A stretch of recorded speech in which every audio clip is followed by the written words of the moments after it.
Bro friends மூவில வர கட்டில் காமெடியை உங்க ஸ்டைல்ல ஃபன்னா பண்ணுங்க ப்ரோ. அண்ணே இது புதுசா இருக்குண்ணே, புதுசா இருக்கு. சித்தப்பா படுத்துட்டு இருந்தாரு, எங்கடா போனாரு? அவராது நான் நீதான் நினைச்சேன். யாருக்கு என்ன உடம்பு சரியில்லையாப்பா? ஏன் கட்டிலோட தூக்கிட்டு போறாங்க? என்னது கட்டிலோட தூக்கிட்டு போறாங்களா?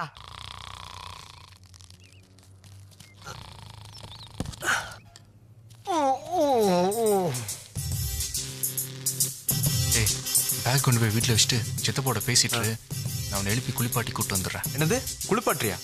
இல்லடா ஒரு ஷாக் கொடுக்கலான்றதுக்காக தான். அப்ப அது யாரு? டேய் சந்துரு, நீ எங்கடா இங்க? டேய் நானும் அவனும் கட்டில லொங்கு லொங்கு தூக்கிட்டு வந்தோமே, அதுல தூங்கிட்டு இருந்தது நீ இல்லையா? ஐயோ என் சித்தப்பா தூக்கிட்டு போய் நீங்க தானா?